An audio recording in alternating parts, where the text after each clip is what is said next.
is up, my Shadowverse soldiers, and welcome back to another Shadowverse Evolved video. What is up, soldiers? Today we are going to be doing a swordcraft video, and we haven't done a swordcraft video for quite some time. I think it's been since set 3 for Hero Sword, since we've done an Inverse Academy episode, but there is a new sword deck that is premiering in set 7 that you do have to look out for this set. And if you don't already know what this deck is, this is the Natura Sword deck. So this is going to be following the Naturian Great Tree line for Swordcraft. And it's going to have an interesting twist on things for having Sword and then having the requirements of having either Naturian Great Trees on the field and then either engaging them or getting rid of them to give Storm to other followers and stuff like that. So I think it's pretty interesting how Sword has a good take on this. But without further ado, let's go ahead and get into the pros and cons of this deck.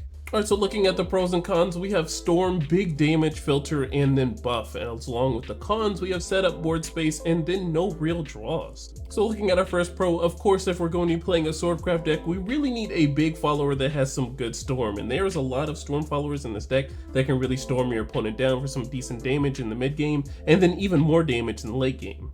And then next up, of course, if we're going to have Storm, we definitely need big damage, so this does go on with the last point of big damage. So we do have followers that have certain attack with the Storm, and they get extra attack, but then on top of another follower, we can give that follower extra attack as well to go ahead and go in for some big damage and Storm. And then with the deck, if we're going to have Naturian Great Trees on the field, if we choose to use one play point or use any of our other followers' effects to get rid of them, we're going to be drawing a card and discarding a card for filter. Alright, and lastly we have the buff. So of course with the big damage, we are going to be using other followers that we have to buff our other followers, or if we want to go in for some big storm damage, for the pros of course, then we're going to have to use a combination of other cards on one card. Alright, so getting into the cons, so we have setup. So if we're going to be using Naturian Great Trees in a Natura deck, of course in the early game we're just going to be using cards to set up the, tokens and everything in the EX area or on the field. So we're not really going to be doing the traditional Swordcraft thing of, playing a follower on the field and making sure we can swing in for early damage as fast as possible. And then next up we have board space. So there are situations where we are going to have at least 2 Naturian Great Trees on the field. Well, we can only have a maximum of 5 board space. That means we can only have 3 followers on the field, or if you have 3 Naturian Great Trees, and there are other cards that really will get rid of the Naturian Great Trees, but we do have to pay attention to how many cards on the board when we do play other cards. Alright, and lastly we have no real draws. So of course with the filter as a pro, then we have to realize that we're not actually plussing cards in hand. We're just, replacing the card that we are going to be using, and then we're ditching another card, so we're going to be staying at the same hand size relatively the whole entire game. Alright, so let's talk about our legendary. So we have Bayleon, the Sovereign Light. So he's a 3-cost 3/3, you can evolve from 1, he has Ward, but when he comes into play you may put an Naturian Great Tree token onto your field or into your EX area. While on the evolve side, he turns into a 4/4, but on evolve you look at the top 4 cards of your deck and you may put up to 2 Natura cards from among them into your EX area. Put the rest of the bottom of your deck in any order. Then he has an activate ability to banish 2 cards named Naturian Great Tree from your field, and you give a Natura follower on your field plus 2 attack. And of course, with the banishing of the Naturian Great Trees, you do have to remember we will be drawing cards and then putting them into the cemetery as well, so we will be filtering through our deck quite a bit. So of course with this banish ability, it's going to be nice to be filtering through our deck and then, seeing what cards that we need for whatever situation. But on top of that, we will be giving a potential either Storm follower or a stale Natura follower on the field plus 2 attack so they can swing in for more. Alright, so let's talk about Natura things. So these are the cards that are really going to either be spawning out our Naturian Great Trees or a way to manipulate our Naturian Great Trees to help for our game plan. So looking at the first card, we have Tempered Aether. This is going to be our Naturian Great Tree spawner for a 1-cost spell by putting a Naturian Great Tree onto your field and into your EX area. Alright, and then next up we have Lupine Axeman, so he's a 2-cost 2/3, and when he comes into play you may choose to put a Naturian Great Tree token onto your field or into your EX area of your choice, while he also has an activate ability to engage himself and any number of Naturian Great Tree cards onto your field. You select the enemy fall on the field and deal a damage equal to the number of cards named Naturian Great Tree engaged by this ability. So if you are going up against an aggro strategy that might have followers that are maybe at 1 defense, you can go ahead and use a Tempered Aether on 1 and then go in for Lupine Axeman. Since you already have a Naturian Great Tree on field, you can use it to go ahead and deal 1 damage to a follower and get rid of it. While lastly, we have the Swift Tigress, which is going to be a good card since she's a 3-cost 4/3. When she comes into play, you may engage Naturian Great Tree on the field and you give this follower Storm. So pairing up cards like this with Bayleon is going to be very nice because Lupine Axeman is going to turn into a 4/3 when he's swinging if he's stale. And if you're able to put the Swift Tigress and the Bayleon into play together in the very same turn, you can go ahead and give her some 6 storm damage, and then you can go ahead and get rid of those Naturian Great Trees. Alright, so originally I wasn't going to talk about this card, but this is something that we do need to have our sights on. So we have Leo the Crescent Blade. So initially I'm just going to try and summarize this card as best as I can. So while this card is not engaged on your field, he has Intimidate and Aura. So initially he can't be interacted with unless you do some sort of board wipe, which is very good. But at the end phase, you're going to be selecting an enemy follower and then dealing 1 damage to it. So this is a very good card against aggro strategies itself. And then you can spend 2 to evolve him, and you select the enemy leader on the or an enemy follower on the field and deal it 2 damage. While this card is still reserved, he still has Intimidate and Aura, and then he still does the 1 damage at the end of turn. So if your opponent is not really doing anything and they're probably playing for the slow game, this is a nice card to go ahead and use. Start stringing them for damage for 2, and then if you want at any point in time want to swing in for 2 damage to potentially finish the game, or if you have other strategies that might be able to buff them of some sort, I think this is a nice card to look into. Alright, so next I want to talk about the alternate / late game routes that we can look into when playing this Natura sword deck. Alright, so first off I wanted to talk about Octress. So Octress is not a bad option to look at just because certain strategies have cards that say, hey, if you have X amount of cards in your cemetery, or if there are 10 or least cards in your cemetery, then you can start doing this, or some strategies say 5. But Octress is like, okay, well, if you have 5, I'm going to be making sure I'm dealing with your card, so that's going to add on top of the 5. Or if you're filtering just like I am, then the 10 cards in the cemetery isn't going to be something that's, crazy impossible this game. And that paired up with the Evo, I think is going to be a very good alternate route that you might want to look into when playing this deck. Alright, next up I want to talk about Mistolina. So she is the card that's going to be in your natural Natura decks anyways, because just for her fanfare ability with the removal. Alright, so looking at Mistolina, so she's a 6 cost 4/6, she has Storm, and when she comes to play, select a Princess Strike in your cemetery and you play for 0 play points. She also has an activate ability by engaging 2 cards named Naturian Great Tree on your field, and you give this follower +3 attack, and then you give leader +2 defense. Alright, so having a 7 attack Storm swinging at you for face as late as turn 6 is pretty scary as long as they have the setup with the Naturian Great Tree, so you have to pay attention to your opponent's board whenever they're doing Naturian Great Tree things. As long as they're going to have 2 Naturian Great Trees, they're definitely going to be setting up for something. So maybe disrupting that in some sort of way so they can commit extra play points in that might be something you want to look into. But getting into her ability, it's pretty nice. She gets a plus buff, and then she gives you leader defense as well.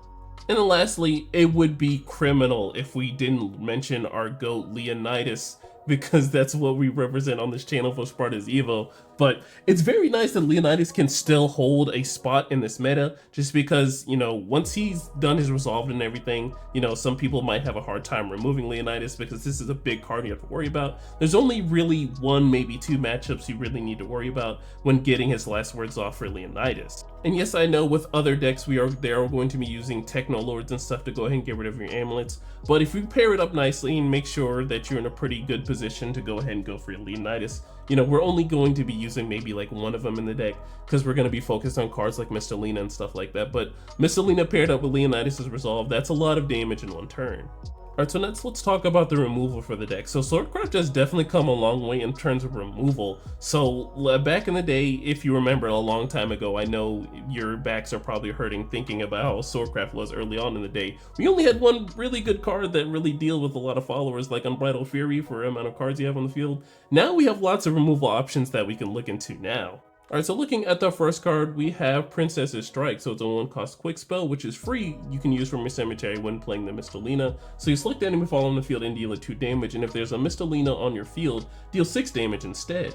So it's pretty good that you can use this in the early game to go ahead and snipe something for 2, and then later on in the game when you go ahead and play your Mistolina, you can go ahead and deal 6 damage when playing her for 6 as well. Alright, next up we have King's Might. So it's a 3 cost spell. When playing this card, engage 2 cards named Naturian Great Tree on your field, and this card costs 2 less to play, and this card costs 1 less to play if there's a Bayleon Sovereign Light on your field. You select the enemy follower on the field and you deal it 4 damage. Alright, so that's a pretty good card. So as long as you have the 2 Naturian Great Trees to engage on their field, this card becomes a 1 cost, and then it costs 1 less to play as long as you have the Bayleon Sovereign Light. So if I am correct, this card is free as long as you have the 2 Naturian Great Trees and the Bayleon Sovereign Light to go ahead and deal 4 damage for free. So another card I wanted to look at, if you're going up against a deck that really does spam a big board, you have to remember that a lot of these cards are commander cards when you look at them. So we have Cyclone Blade, so select the commander follower on the field and you deal a damage equal to its attack to each enemy follower on the field. Alright, so this is a good card to use in the mid game on your Bayleon, but if you have the extra play points and you really need to get rid of a big board, I would say using this with the Mr. Lena isn't bad too after her ability, because she will be a 7 attack follower, so you can deal 7 to the board.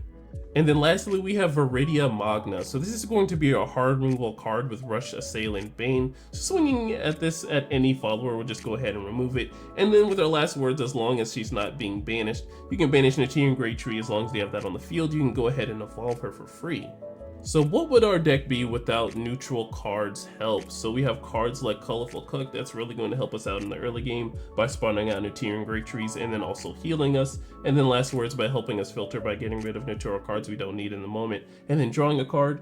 And then we have Desert Pathfinder, which is also going to be a nice Natirian Great Tree spawner as well in the field or EX area. And as long as we have the 5 Natura cards in the field or EX area, we're going to be looking at top 3 for cards for a Natura card to put into our hand. And then lastly, of course, if we're going to be using the Natirian Great Trees effect to go ahead and draw a card and discard a card, Trail of Light is also a card to just go ahead and look at so we can go ahead and dig through our deck a little deeper. Alright, so here are all the tech cards that I think would be really good in the deck if you want to think about it for different play lines. Of course, we have Granimate Syria, so we can look for our Princess late game card when we need it, maybe on turn 5, because sometimes that's where Swordcraft does lack in certain things. And then next up we have Outrunning the Encroaching Heat, so if there are cards that don't have Storm in a deck and we want to go ahead and finish people off, this is not a bad card to have as a one of. And then we have Armor of the Stars, so putting Armor of the Stars on Bayleon is actually pretty good just because we can leave him upright, and unless our opponent has some sort of board wipe, we can keep him on the field to go ahead and banish Natirian Great Trees all the time, so we can give other followers buffs. And if you're like me, Gemstaff Commander is a card that you might potentially need, because whenever I play Shadowverse Evolve, my cards are never in my hand when I need them. It might just be a Sparta diff or anything, but I think personally this is just a good card to really think about in case, you draw bad like I do. Alrighty, and we are finally in the grade of the deck, so if you know how this series goes, we go ahead and look at what we've already looked at together in a deck list that either I created or something from JP. Well, I will give a spoiler alert that I did create this deck list today, so we can go ahead and look at it and see what it looks like, and then we'll give a grade of the deck and see how it goes. Alright, so here is a sample deck list that I created. 100%, change it how you need to. If you want to build it full Natura, I recommend it highly, but this is what I would envision how the deck would be for Swordcraft itself, just because, how Swordcraft is supposed to be is that you play followers and then you swing for as much damage as you can while using other cards that'll help. So I know this is probably not the best card to be using in the deck, but I really do like Disciple of Usurpation. I know she can be sniped very easily, but she does threaten a lot of damage, and then some strategies say, hey, if you have X amount of cards in your cemetery, well, Disciple of Usurpation does along help with that. You can go ahead and swing for some extra damage for some big damage. And honestly, what would the channel be if we did not have Leonidas in the deck? I know there are certain strategies that are able to just go ahead and get rid of our big Leonidas Resolve token, but I think going for it is still worth, just because there are some strategies that don't end very well in the early game or mid-range where you want to end the game, so having a Leonidas in your back pocket is pretty nice. So going ahead and getting rid of them and then putting that Leonidas Resolve token and then putting out maybe a Mr. Lena to get a big damage, or Disciple of Usurpation so she can not be sniped when she swings. I think those are things that are pretty good to look at. But yeah, this is my 40 sample card list. If I were to remove a couple things, I would definitely remove all of the non-Natura cards and make it more Natura based if you want to, go that route. But I made a little mixture of both because, I'm just a little spicy like that. But outside of that, the deck code is in the description below. Let me know how it did on the deck building, guys. I'm not really a deck builder, but, this is what I came up with. Alright, so getting back into the grade of things, I think this deck is very strong. There's a lot of potential that is behind it. I think there's a long way that it might be able to go if we get more Natura cards in the future. So I think it's pretty solid as it is right now. But I do think in the future, if this deck gets more support, it'll definitely get stronger. But I think it's pretty strong as it is for set 7 too. Alright, so if I were to give the deck a grade, I would give this deck a solid A+. It's pretty solid. It has some good storm damage. You can get there, well, if you do get there, excuse me, to 6 play points and then swing for 7 damage, and then if you already have your Bayleons out and everything. And you do have to remember, Bayleon does have wards, so if you're on turn 3 and you don't really know what to do, You know, there are situations where you might go for a Bayleon, then swing for maybe your stale follower that you already have, or if you can put out Swift Tigress to go ahead and swing for an extra 2 damage with the Bayleon out on field 2, if you use the Armor of Stars and stuff like that. So there's different strategies you can go with in Swordcraft. I'm really enjoying that Swordcraft has different ways since it's come from a long way from like set 2, since I really paid attention to it, or when Hero Sword was out. There's lots of ways you can play Sword. But alright soldiers, that is the end of the video. Thank you so much for watching. I want to go ahead and say thank you for watching the content. It means a lot to me that you are watching. Outside of that, I'm probably going to be at BCS this weekend for BCS Philly.